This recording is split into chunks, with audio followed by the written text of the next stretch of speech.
जळगावमध्ये petrol diesel टंचाईच्या पार्श्वभूमीवर प्रशासन अलर्ट मोडवर आहे। जिल्हाधिकारी आणि जिल्हा पोलीस अधीक्षकांनी आज विविध पेट्रोल पंपांना भेटी दिल्या आणि परिस्थितीचा आढावा घेतला। पेट्रोल पंपावरील पेट्रोल डिझेलसाठी वितरण व्यवस्था आणि नागरिकांच्या गर्दीचं व्यवस्थापन याची पाहणी करण्यात आली। जिल्ह्यात सध्या 1990 किलो लिटर डिझेलचा साठा उपलब्ध असून आणखी 1760 किलो लिटर डिझेलचा पुरवठा पुढच्या 2 दिवसात होणार असल्याची माहिती प्रशासनाने दिली। याचा आढावा घेत जिल्हाधिकाऱ्यांशी संवाद साधलाय आमचे प्रतिनिधी मंगेश जोशी यांनी। जळगाव जिल्ह्यात पेट्रोल व डिझेलच्या टंचाईमुळे अनेक पेट्रोल पंपांवरती खरं तर मोठ्या प्रमाणात गर्दी जी आहे ही वाढल्याचं पाहायला मिळालं होतं। काही पेट्रोल पंप जे आहेत ते बंद होत असल्याचं पाहायला मिळालं होतं। दरम्यान याच पार्श्वभूमीवरती आता जिल्हाधिकारी रोहन घुगे असतील, जिल्हा पोलीस अधीक्षक श्रीकांत धिवरे सर असतील, हे या ठिकाणी आता पेट्रोल पंपाचा पाहणी या ठिकाणी करत आहे आणि एकंदरीतच या पाहणी दरम्यान जे आहे संपूर्ण आढावा जो आहे तो खरं तर पंपचालकांकडून घेतला जात आहे। ज्या पद्धतीने मोठ्या प्रमाणात पॅनिक सिच्युएशनमध्ये जे आहे नागरिक मोठ्या प्रमाणात पेट्रोल आणि डिझेलचा साठा करत आहेत, याला कुठेतरी आळा बसावा या अनुषंगाने आणि डिझेल पुरवठा हा पूर्णपणे सुरळीत व्हावा यासाठी आता प्रशासनाच्या वतीने प्रयत्न केले जातात आणि त्याच अनुषंगाने प्रशासनाचे अधिकारी आता थेट पेट्रोल पंपावरती पोहोचल्याचं पाहायला मिळते आहे। एकंदरीतच या संपूर्ण पाहणी दरम्यान जे आहे कशा पद्धतीचं वितरण व्यवस्था जी आहे ती केली जात आहे आणि त्या अनुषंगाने आता पाहायला गेलं तर संपूर्ण आढावा जो आहे तो खरं तर जिल्हाधिकारी असतील, जिल्हा पोलीस अधीक्षक असतील हे या ठिकाणी घेताना पाहायला मिळत आहेत। सर काय सांगणार, खरं तर ज्या पद्धतीने टंचाईचं एक मोठं वास्तव समोर आलेलं होतं, मात्र आता ज्या पद्धतीने संपूर्ण आपण आढावा घेत आहेत, काय नेमकी परिस्थिती आहे?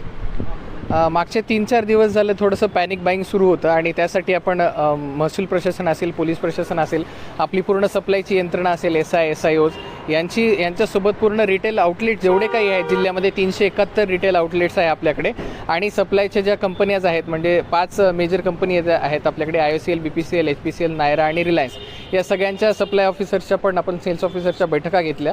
आत्तासुद्धा बैठक घेतली आपण रविवारची, पण त्यांना रविवारचा डेपो पण सुरू ठेवायला सांगितला आहे जिथून यांना सगळ्यांना सप्लाय होतो।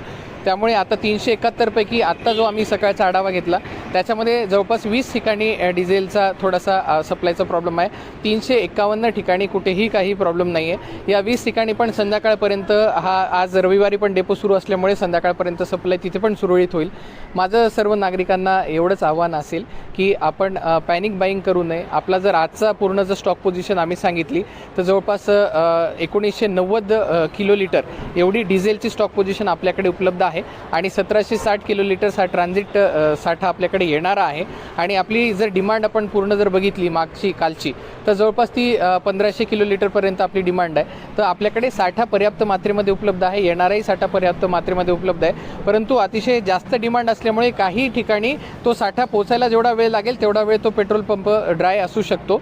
त्यामुळे पॅनिक होण्याची गरज नाही। तिथे पण आम्ही दररोजचा सकाळचा आणि संध्याकाळचा आढावा घेऊन तिथे देखील आम्ही तात्काळ पेट्रोलची आणि डिझेलची उपलब्धता करून देण्यासाठी संपूर्ण प्रयत्न करत आहोत। शेतकऱ्यांना कॅनमध्ये डिझेल मिळत नाही, त्यामुळे अनेक ठिकाणी शेतकरी आहे ते आक्रमक होताना पाहायला मिळते, कारण मोठ्या प्रमाणात रांगा ज्या आहेत त्या तिथे लावतात, ट्रॅक्टर अनेकांचे जे आहे ते शेतामध्ये बांधावरती अडकलेले आहेत। अशा परिस्थितीमध्ये आपण त्याच्या एक सेफ कंटेनर्स असतात त्याच्यामध्येच फक्त डिझेल देण्याबाबतच्या पेट्रोलियम रूल्सनुसार अनुज्ञ आहे, परंतु एरवी कुठल्याही परिस्थितीमध्ये नागरिकांना माझं नेहमीच हे आव्हान राहिलेलं आहे। मागे आम्ही लेखी आदेश काढलेले आहेत की आपण अशा कुठल्याही खुल्या कंटेनर्समध्ये आपण हा डिझेल किंवा पेट्रोलचा सप्लाय नेण्यात येऊ नये। नक्कीच, तर ज्या पद्धतीने जे आहे आता जिल्हाधिकारी हे स्वतः संपूर्ण पेट्रोल पंपाचा आढावा घेत आहे आणि याच अनुषंगाने जे आहे सगळी व्यवस्था जी आहे ती केली जात आहे आणि एकीकडे बघायला गेलं तर पेट्रोल व डिझेलचा पुरवठा हा सुरळीत असल्याची माहिती जिल्हाधिकारी रोहन घुगे यांनी दिली आहे। त्यामुळे नागरिकांनी पॅनिक बाईंग करू नये, साठा करू नये असं आवाहन देखील जिल्हाधिकाऱ्यांनी केलं आहे। मंगेश जोशी, NDTV मराठी, जळगाव।